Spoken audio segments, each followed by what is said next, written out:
Praise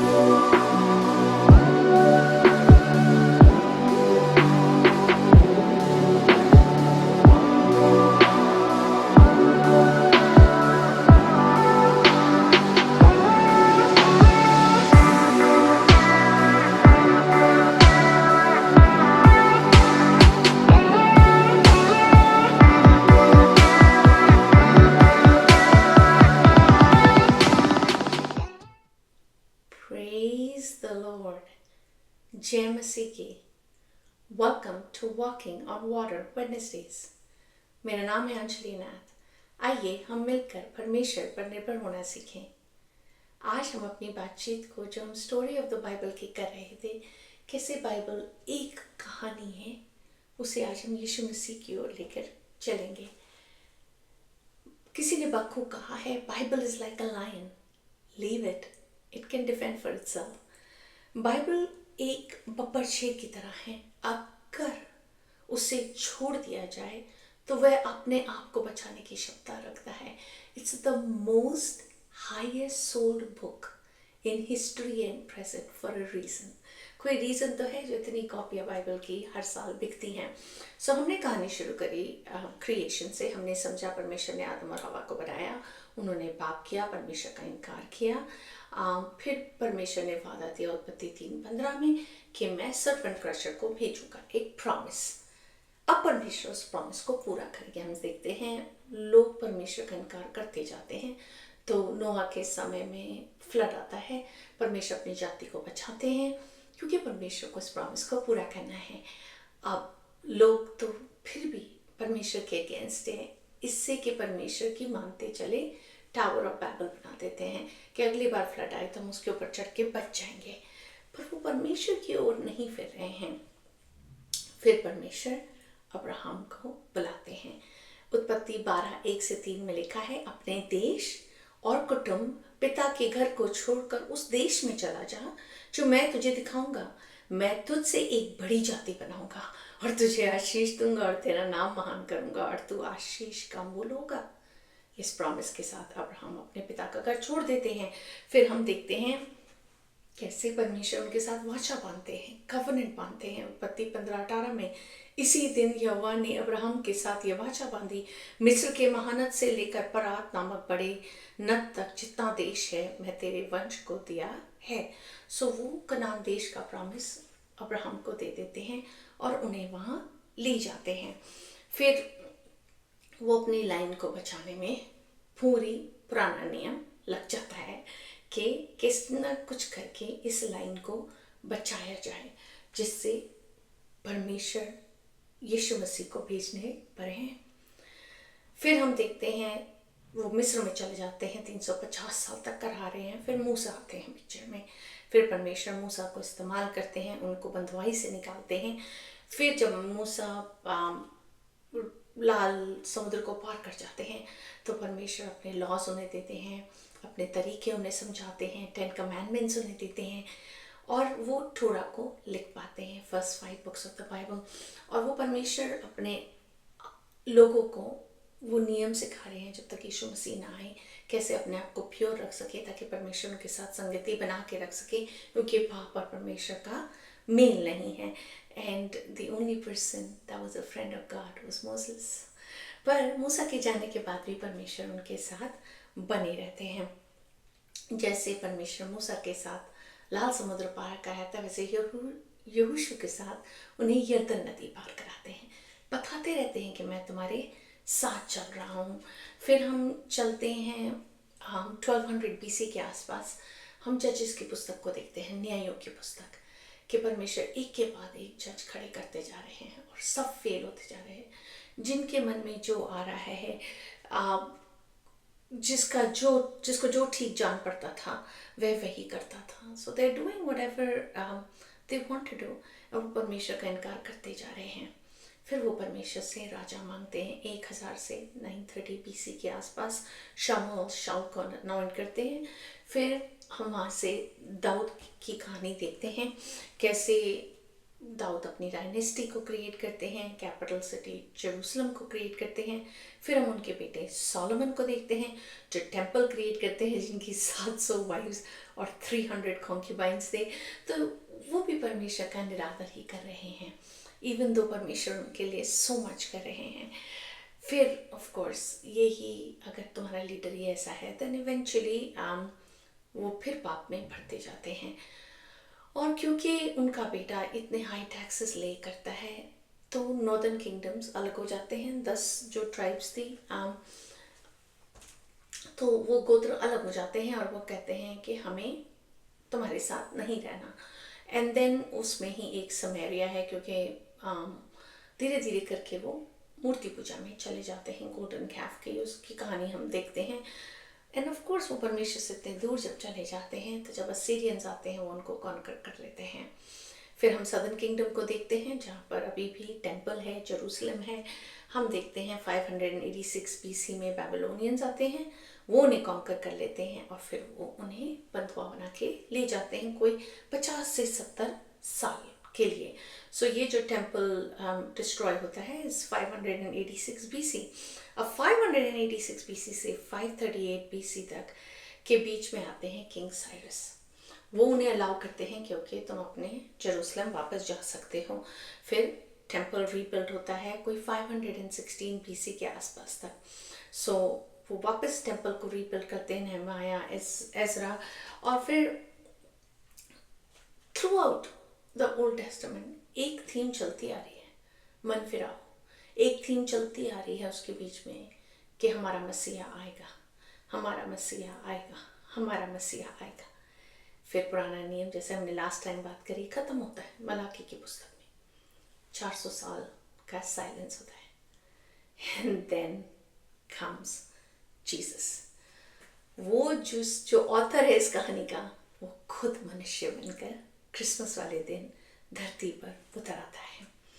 और हम देख रहे हैं कि वो ट्राइब ऑफ जूडा से आ रहे हैं, हम देख रहे हैं वो हाउस ऑफ डेविड से आ रहे हैं, वो बैतलहम में पैदा हो रहे हैं। तो वो तमाम भविष्यवाणियों को अपने आने की पूरी कर रहे हैं। यीशु मसीह के विषय कोई 300 से 400 प्रोफेसीज थी, भविष्यवाणियाँ थी कि वो किस रीति आएंगे, जिसे उन्होंने अपने मिनिस्ट्री में कोई 3.5 साल की जो मिनिस्ट्री करी उसे उन भविष्यवाणियों को पूरा करके दिखाया।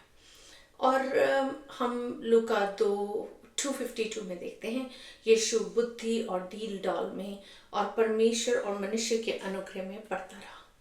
राइट, जब वो छोटे थे तो वो उनको मरियम और यूसुफ ने पाल पोस कर बड़ा किया। फिर हम देखते हैं पहला यूहन्ना 2:16 में, क्योंकि जो कुछ संसार में है अर्थात शरीर की अभिलाषा और आंखों की अभिलाषा और जीविका का घमंड, वह पिता की ओर से नहीं परंतु संसार की ओर से है। सो इन सारी चीजों को यीशु मसीह जब यूहन्ना बपतिस्मा लेने के बाद जो मलाकी में जिसको प्रोफेसाई किया गया था उससे पुकारने वाले के शब्द से बपतिस्मा लेकर वो फास्टिंग में जंगल में चले जाते हैं 40 दिन 40 रात इस वर्ष को पूरी करते हैं। Right, it's not a prophecy but इसी 3 टेम्पटेशंस को जो हम आज तक फेस करते हैं उन्होंने भी फेस करी। शरीर की अभिलाषा, आंखों की अभिलाषा और जीविका का घमंड, वो उसको डिस्ट्रॉय करते हैं। और अब वो अपनी मिनिस्ट्री को शुरू करते हैं। वो अपनी मिनिस्ट्री को गैलिली में शुरू करते हैं, जैसे हमने देखा भविष्यवाणियों में मेंशन था। फिर हमने देखा कि कैसे यीशु मसीह वचन का प्रचार कर रहे हैं, पिता का प्रेम दिखा रहे हैं, सर्मन ऑन द माउंट दे रहे हैं। ये सारी चीज़ें वो लोगों को दे रहे हैं कि उनके जाने के बाद उनके पास कुछ हो टू होल्ड ऑन टू। और अगर हम देखें तो वो किस रीति से इन्हीं आश्चर्य कर्मों के बीच में, चंगाइयों के बीच में, छुटकारे के बीच में लोगों को दिखा रहे हैं कि कैसे उन्होंने मेसियानिक प्रोफेसीज पूरी करी है। मेसियानिक प्रोफेसीज थी, कोढ़ियों को वो चंगा करेगा, गूंगों को वो बोली देगा, बचपन के अंधे इंसान की वो आंखें खोलेगा, मुर्दों को वो जलाएगा, जैसे उसने लाजरस को, जायरस की डॉटर को, उस विडो के सन को जलाया। वो प्रकृति पर अथॉरिटी होगी उसकी। वो पानी पर चल, तभी उन्होंने पानी पर चल के दिखाया। उन्होंने आंधियों को थामा, उन्होंने बोला and they stopped and silence हो जाता था। तो वो रोटी को ब्लेस करते थे, वो मल्टीप्लाई हो जाती थी। ये मसीहा के चिन्ह थे, प्रोफेसीज थी जिसे वो पूरी कर रहे थे। फिर ऑफ कोर्स आता है उनका, और ये भी था कि वो दृष्टांतों में बातें करेंगे। भजन संहिता 78:2 में लिखा है, दृष्टांत में बातें करेंगे, स्पीक ऑन पैराबल्स। सो वही यीशु मसीह करते थे। वो उनको आज जब हम पैराबल्स को पढ़ते हैं ना, तो काफ़ी बार same parable can have so much more deeper meaning, right. So इसलिए वो पैराबल्स बोलकर हमें देकर चले गए। अब अगर हम यीशु मसीह की मौत को देखें तो उसके विषय में बहुत सारी भविष्यवाणियाँ थी कि वो दुख भोगेंगे। यशाया 53 को अगर आप पढ़ें पूरी रीति से विस्तार में, कैसे वो रिजेक्ट करे गए हैं, कैसे उनके लिए 30 पीस चांदी के लिए वो बेचे जाएंगे, वो चुपचाप रहेंगे, कुछ नहीं बोलेंगे। वो 53:12 में कहते हैं, वह अपराधियों के संग गिना गया। भजन संहिता 22:18 में वह मेरे वस्त्र आपस में बांटेंगे। सो सारी प्रोफेसीज को यीशु मसीह पूरी करते हैं। क्रूस पर कहते हैं पूरा हुआ और अपनी जान छोड़ देते हैं बिना एक हड्डी टूटे, which was also a prophecy. So फिर 3 दिन का साइलेंस होता है, 350 साल का नहीं, 400 साल का नहीं, 3 दिन का। वो मृत्यु को हरा के जीवित हो जाते हैं।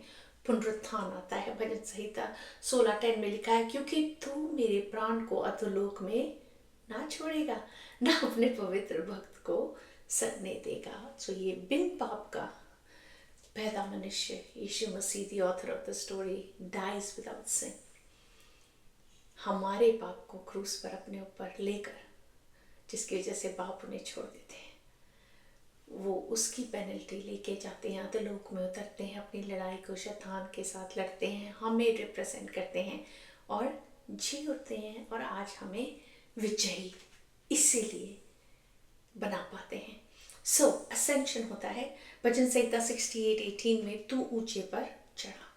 तो यीशु मसीह की पूरी कहानी, उनकी life on earth was a fulfilment of all these prophecies जो पुराने नियम में दी गई थी। सो अगर हम उस थ्रेड को देखें ना, जो परमेश्वर ने बोई है बाइबल में, वो तो उत्पत्ति 3 चैप्टर से ही शुरू हो गई थी। एक्चुअली फर्स्ट वर्स से ही, जब उन्होंने हमारे लिए क्रिएशन बनाई। बट उस 3:15 के सर्पेंट क्रशर यीशु मसीह को वो पुराने नियम से लेकर नए नियम में, गॉस्पेल्स में हमें समझा रहे हैं, जो हम आज तक पढ़ते हैं, आज तक रेवलेशंस को रिसीव करते हैं। ये है कहानी प्रियो इस्राएल की, द स्टोरी ऑफ इज़राइल। ये है पूरा सुसमाचार जो यीशु मसीह में पूरा हुआ, उनके मारे जाने, गाड़े जाने और पुनरुत्थान में और असेंशन में। हम आगे जाके बात करेंगे of course the rest of the new testament, which is जो आज तक करंट डे में हो रहा है। पर ये है पूरी कहानी इज़राइल की। तो कभी अगर आप किसी को सुसमाचार सुनाएं तो ये ना बोलें यीशु मारा गया, गाड़ा गया, जी उठा, मन फिराओ नहीं तो नरक जाओगे। इंस्टेड ये बताएं कि परमेश्वर आपसे कितना प्रेम करते हैं। देखो, आदि से लेकर आदम और हवा से लेकर परमेश्वर अपने प्रेम को हमसे दिखाते आ रहे हैं, अपनी वाचा को तोड़ नहीं रहे हैं। जैसे उन्होंने यीशु मसीह में पूरी करी, वो चाहते हैं कि हम उनके साथ रहें, नए आकाश में, नई जमीन पर, न्यू अर्थ, न्यू हेवन। और उस प्रॉमिस की ओर परमेश्वर, उस आशा की ओर हमें लिए जा रहे हैं, उस राजा यीशु की। आओ आप हमारे साथ उपासना करो। एंड परमेश्वर का प्रेम, उनका एम्ब्रेस वो आपसे फील करेंगे, because that's the work of the Holi spirit.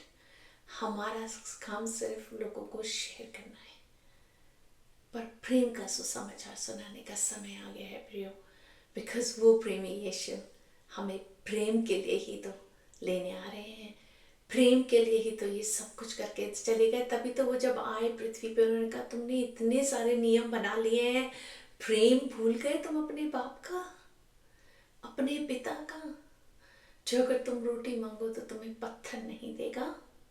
आगे आगे वो जाके उनको होली स्पिरिट देंगे। The third person of Trinity lives in us.